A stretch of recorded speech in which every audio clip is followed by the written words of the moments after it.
Tapi laku banget loh Bang. Di mana-mana jual, di mana-mana pakai tembakan. Itulah makanya saya bilang beyond COVID is business. Oke.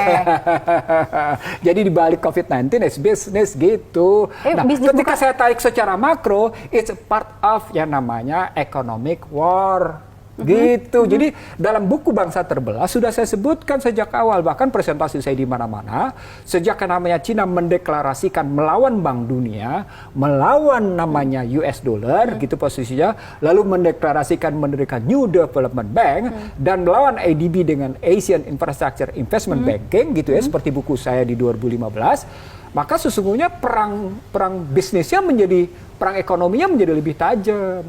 Gitu. Oke, Bang. Kalau corona itu disebutkan by design, ya, berarti ini kan orang banyak yang punya pikiran bahwa corona, iya benar waktu itu soalnya ada orang makan kelelawar gitu kan di Wuhan, itu awal mulanya. Terus ada juga yang emang sengaja diadain itu virus diadain. Ada yang bikin kayak di film-film gitu kan. Banyak film Hollywood yang menyodorkan bahwa ini ada virus, kemudian sudah ada antidotnya gitu kayak gitu-gitu. Kalau gitu beneran dong yang terjadi di Wuhan itu memang sengaja diadain? Menurut cerita saat itu ada yang namanya pihak intelijen Cina yang sedang menjual Amerika tentang hasil penelitian Wuhan Laboratorium. Pada saat penjualan itu botol yang mau dijual itu ditembak, pecah, dia menyebar. Dengan sengaja? Dengan sengaja. Jadi ditembak oleh pihak para sana karena ketahuan ada yang menjual. Dan itu kemudian si penjualnya juga mati. Botolnya berantakan. Disitulah menyebar virus. Itu analisis pertama begitu. Ada yang mau jual virus itu. Walaupun pembuktiannya ini harus dibuktikan dulu ya omongan ini. Yang menarik lagi adalah tidak jelasnya para peserta yang dari Amerika. Kemana tuh? Apakah mereka tidak kena sama sekali? Padahal mereka ada di situ semua. Gitu. Emang belum kali Bang, belum nyebar. Kalau Anda bilang dia ada di pasar Wuhan, pasar binatang liar Wuhan, kan mereka pergi ke pasar binatang liar. Saya ngelihat ke posisi bagaimana mereka beredar. Dan banyak orang yang menikmati pergi ke pasar binatang liar di Wuhan, posisi. Kenapa mereka tidak kena? Kan itu pertanyaannya posisinya. Nah itu konspirasi pertama. Konspirasi kedua, analisis tentang Dr. Lee. Tentang Dr. Lee. Yang wafat akhirnya. Yang wafat akhirnya juga tidak jelas posisinya. Itu konspirasi kedua. Konspirasi ketiga muncul tentang bahwa ini sesungguhnya dikembangkan oleh Cina karena sadar bahwa Amerika juga memiliki yang namanya senjata ini posisinya.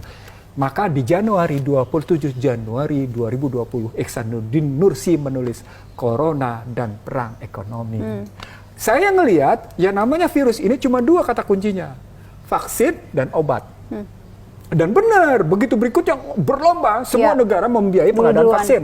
Duluan posisinya. Anda bisa lihat, itulah yang membuat saya malas gue nulis karena sudah terbukti tesis gue. Nggak percaya lihatnya tulisan gue.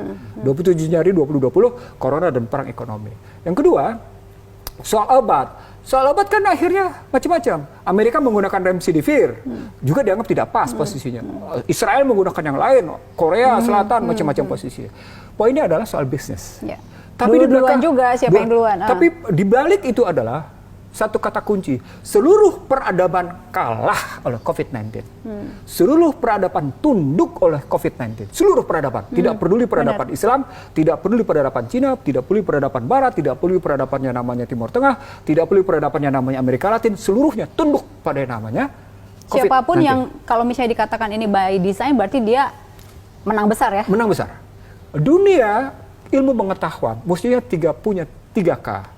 Ada konsistensi, ada koherensi, ada korespondensi atas COVID. Saya punya pertanyaan sama Indi. Apakah pada kasus COVID-19 ada konsistensi isunya? Enggak. Nggak ada, nggak bisa dilihat. Kadang begini, kadang begini. Susah. Ada yang droplet, ada yang... Pertanyaan berikutnya, apakah pernah ada riset yang menyatakan bahwa sungguh-sungguh dia mati karena virus 19? Nggak ada. Semua komorbid ya? Nggak bisa. Bagaimana korespondensinya, bagaimana koherensinya. Jadi dalam dunia ilmu pengetahuan, saya cuma mengajukan 3K. Konsistensinya gimana, koherensinya gimana, korespondensinya gimana. Di situ meyakinkan saya bahwa tesis yang saya bangun sejak 2003 sampai dengan 2020 terbukti.